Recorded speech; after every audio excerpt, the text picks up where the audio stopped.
J'ai découvert La Vengeance, la plus mémorable du cinéma, et je vais vous expliquer pourquoi ce film redéfinit les règles du genre. Les histoires de vengeance et le cinéma, c'est une grande histoire d'amour, un peu comme les donuts et moi. Mais ça, c'est une autre histoire, et décidément, ça fait beaucoup d'histoires. Vous ne m'en voudrez pas d'essayer de faire un petit peu d'humour, j'espère. Les films abordant le thème de la vengeance ne manquent pas, et beaucoup sont d'excellents films, mais bien souvent, la structure narrative de ces films suit un schéma des plus classiques. Le méchant attaque le héros ou un de ses proches, entraînant une perte inestimable.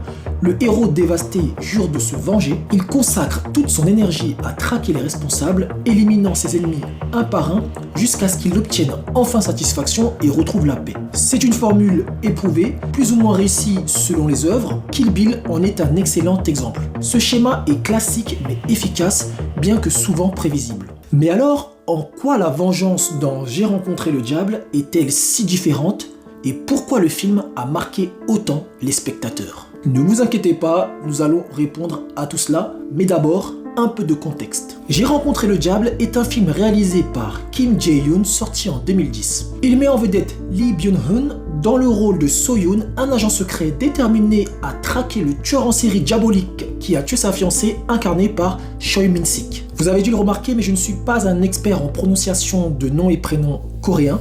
Nul, Germain! Donc, soyez indulgents, s'il vous plaît. Il est indéniable que l'industrie cinématographique sud-coréen connaît un essor impressionnant ces dernières années. Si ce succès est en grande partie dû à la qualité exceptionnelle de ses productions, l'arrivée massive de films et séries sud-coréennes sur des plateformes comme Prime Video et surtout Netflix a également joué un rôle crucial dans leur popularité internationale. Mais rien de tout cela n'aurait été possible sans la contribution d'une poignée de réalisateurs et d'acteurs talentueux qui ont façonné le nouvel âge d'or du cinéma sud-coréen au début des années 2000. Le cinéma sud-coréen du début des années 2000 a engendré de nombreuses pépites qui ont rayonné à l'échelle internationale. Parmi ces films se trouve J'ai rencontré le diable. En espagnol, El encontró por el diablo. Arrête! C'est pas le moment de déconner. Et cela tombe bien, car c'est justement le sujet de cette vidéo. Pour que vous compreniez à quel point ce film est spécial, et aussi justifier le temps fou que j'ai passé à faire cette vidéo, il est nécessaire que je vous fasse un résumé détaillé. L'histoire commence par une scène glaciale où Choi-yeon, une jeune femme, se retrouve coincée sur une route isolée couverte de neige. Alors qu'elle attend de l'aide, un homme s'approche et propose de l'assister. Choi-yeon, méfiante, décline poliment en lui disant qu'une dépanneuse est en route. L'homme insiste, Choi-yeon refuse à nouveau. Avec la neige, votre voiture va rester coincée. C'est gentil, mais vous pouvez y aller. Je préfère attendre la dépanneuse. Et lorsqu'on voit le visage du bonhomme, on se dit qu'elle a bien fait de refuser. Mais malheureusement pour elle, Choi-yeon vient de croiser la route d'un dangereux psychopathe. Ki Young-chul attaque sauvagement Choi-yeon, la kidnappe et la conduit dans son repère où il la torture brutalement avant de la tuer. Et même la révélation de sa grossesse ne provoque aucune compassion chez Ki Young-chul qui la massacre sans pitié. Ce sont les toutes premières minutes du film et elles donnent le ton.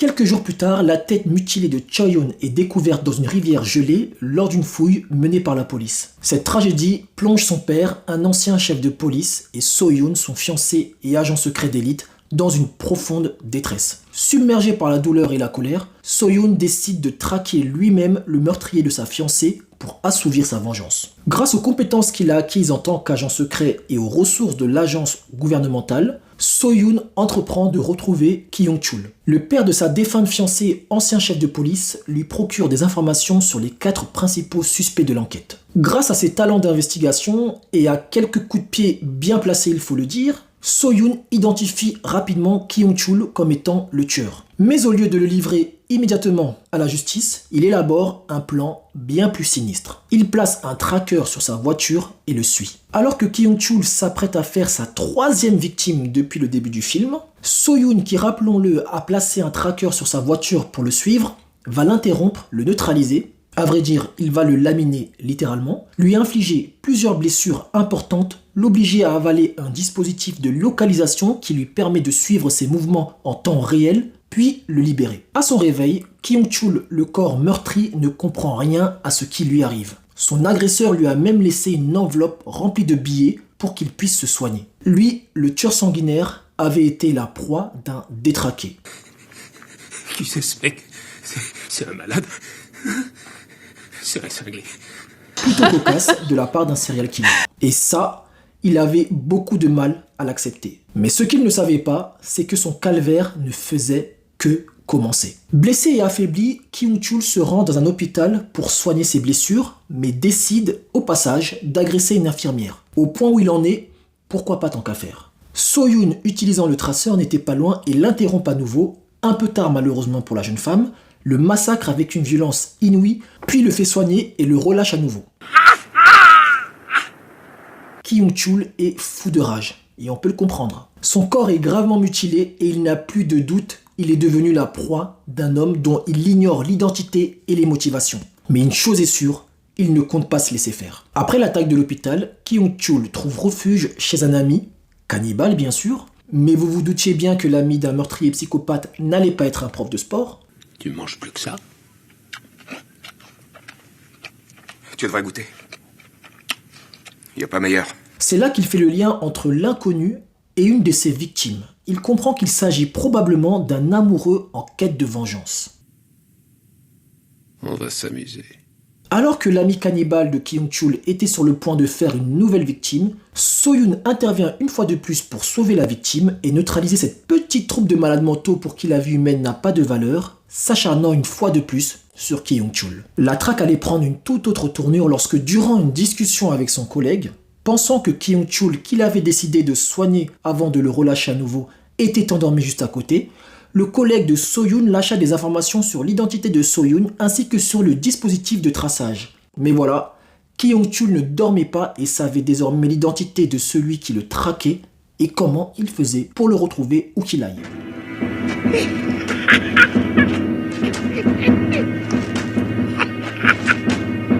Après s'être débarrassé de son traceur de manière quelque peu dégoûtante, je vous passe les détails, mais disons qu'après l'avoir expulsé par la voie naturelle, il décide d'agresser violemment un inconnu et de le lui introduire de force dans la bouche. Oui, comme ça, voilà. C'était pas nécessaire, mais il était énervé donc bon, chacun sa thérapie. Débarrassé du traceur, Kyung-chul décide alors de s'en prendre aux proches de So-yoon. Il agresse le père de sa défunte fiancée, le laissant entre la vie et la mort, et tue sa presque belle-sœur après lui avoir probablement fait subir les pires atrocités. Pour punir encore plus violemment So-yoon, Kyung-chul décide ensuite de se rendre à la police afin de rendre la finalité de la vengeance de So-yoon impossible. Mais So-yoon l'intercepte avant qu'il ne puisse se rendre. La confrontation finale se déroule dans la maison de Kyung-chul, là où tout a commencé. Après tout ce qu'il lui a fait subir, So-yoon a la possibilité d'en finir avec Kyung-chul.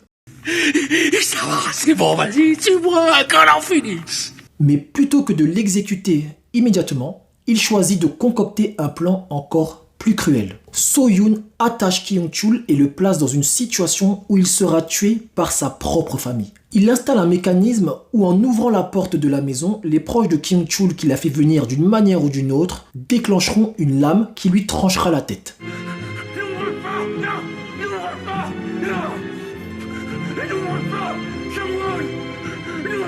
Le plan se déroule comme prévu. Kyung-chul, impuissant et terrorisé, est confronté à sa propre fin, tué par les mains innocentes de ceux qui lui sont proches. Cette mort macabre et ironique met un point final à la vengeance de So-yoon. Après avoir achevé sa mission, So-yoon marche seul dans la nuit, submergé par l'émotion. Il éclate en larmes.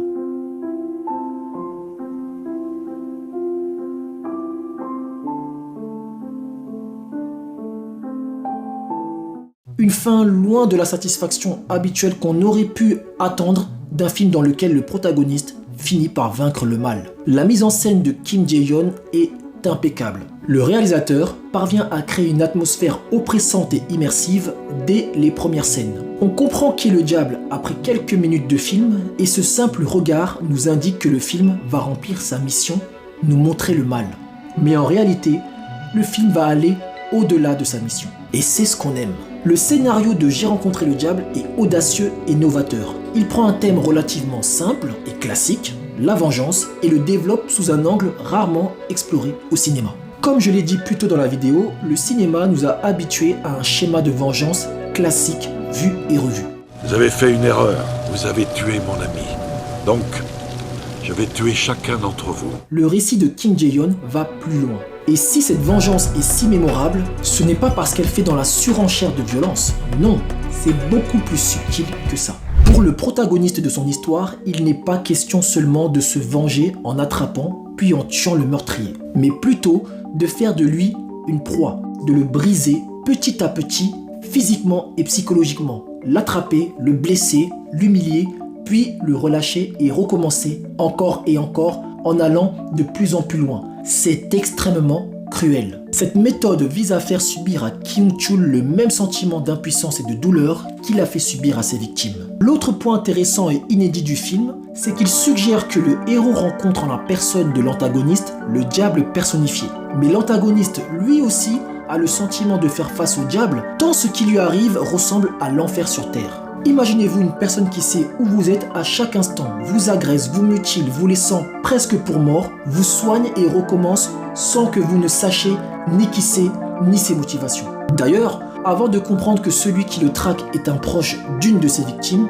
Kyung-chul est littéralement hanté par ce fou qui le traque et lui inflige autant de blessures avant de le relâcher. Lee Byung-hun avait déjà collaboré avec Kim Jae-hyun dans le très réussi A Better Suits Live, sorti en 2005, et dans Le Bon, la Brute et le Cinglé, sorti en 2008. Les nombreux succès de Lee Byung-hun dans des productions coréennes lui ont ouvert les portes d'Hollywood. On a pu l'apercevoir dans des films comme G.I. Joe, Les 7 mercenaires ou encore Terminator Genesis. Plus récemment, vous avez pu le voir dans la série à succès Squid Game dans le rôle de l'homme au masque. Lee Byung-hun incarne So-yoon avec une précision remarquable. Initialement, il apparaît comme un mari attentionné qui chante des chansons douces à sa femme en secret. Il a l'image parfaite du genre idéal, de l'ami loyal et du collègue modèle. Mais tout bascule lorsque sa femme est assassinée, le plongeant dans une douleur insoutenable. Cette perte transforme So-yoon en un homme déterminé à infliger à son ennemi une souffrance supérieure à celle qu'il a fait endurer à sa femme, quitte à s'immerger dans une violence impitoyable.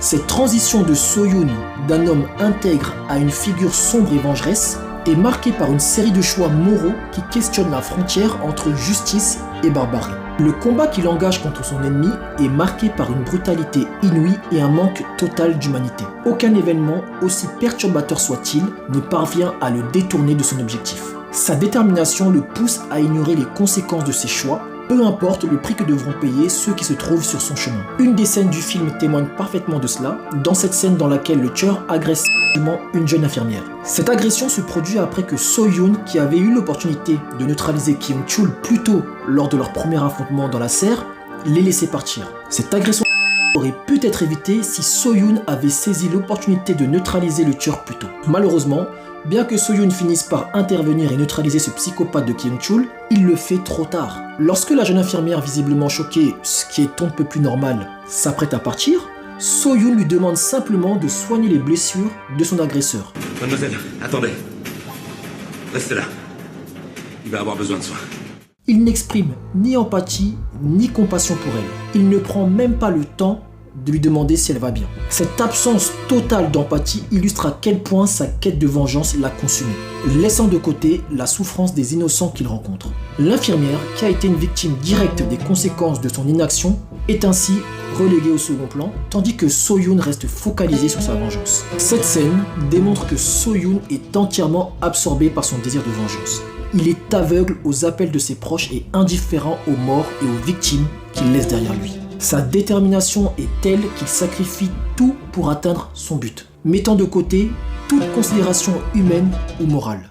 Choi Min-sik est bien sûr largement reconnu pour son interprétation mémorable du personnage principal dans le film culte Oldboy, que je ne peux que vous recommander de voir si ce n'est pas déjà fait. Il a également joué sous la direction de Luc Besson dans le film Lucy, sorti en 2014, qui a été un énorme succès commercial rapportant plus de 469 millions de dollars dans le monde, ce qui en fait le plus gros succès pour Luc Besson au box-office. Choi Min-sik est sans doute l'élément déterminant qui fait de J'ai rencontré le diable un film si réussi. Il incarne parfaitement Kyung-chul, un tueur en série inhumain, froid, cruel, malsain, imprévisible, charismatique et terrifiant. Ces adjectifs décrivent parfaitement ce personnage qui capte l'attention du spectateur et le maintient dans un état constant de malaise. Les nombreuses scènes où le tueur attaque sans pitié révèlent sa nature profondément cruelle. Pourtant, c'est son regard qui rend le personnage vraiment effrayant. Son regard froid et dénué de toute émotion,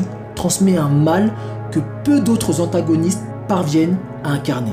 On se demanderait presque si l'acteur n'est pas un tueur en série dans la vraie vie. Sa cruauté, sa manière d'interagir empreinte de mépris et de désinvolture font de lui un personnage extrêmement dérangeant. Personnellement, j'ai rarement vu un antagoniste aussi bien incarné. L'acteur livre une performance magistrale, digne des plus grands qui propulse le film à un niveau supérieur. Du point de vue du spectateur, cette approche soulève de nombreuses questions sur la nature humaine. Jusqu'où pourrions-nous aller pour assouvir notre soif de vengeance? Et quelles en sont les conséquences d'un point de vue moral? Certes, il existe une justice, et So-yoon aurait pu simplement livrer le meurtrier à la police, mais la prison est-elle une punition suffisante pour un être qui découpe des femmes vivantes? Toutes ces questions poussent finalement à la réflexion. Et même si j'ai ressenti un plaisir certain en voyant Kyung-chul se faire torturer physiquement et mentalement tout au long du film compte tenu des atrocités qu'il a infligées à quiconque croisait sa route, je n'ai pu m'empêcher de me demander si cette quête de vengeance valait vraiment le coup, vu les conséquences pour toutes les personnes qui ont été des dommages collatéraux. Il est vrai que So-yoon a empêché une femme de finir dans l'assiette d'un cannibale et a permis à la police d'arrêter celui-ci.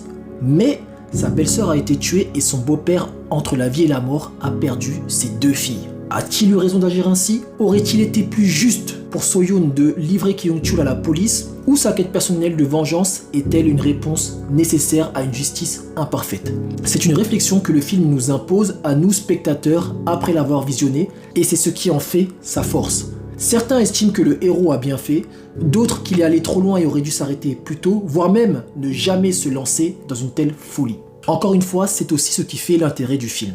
J'ai rencontré le diable fait partie de ces films qui ont redonné au cinéma sud-coréen ses lettres de noblesse. Ce n'est pas le film de vengeance le plus cruel et le plus violent du cinéma, mais bien l'un des plus innovants et audacieux. Considéré par beaucoup, dont moi, comme un chef-d'œuvre du genre, ce duel entre So-yoon, un agent secret prêt à tous les sacrifices pour obtenir vengeance, et Kyung-chul, tueur froid et sanguinaire, prêt à éliminer quiconque se dresse sur son chemin, est l'un des plus épiques du cinéma.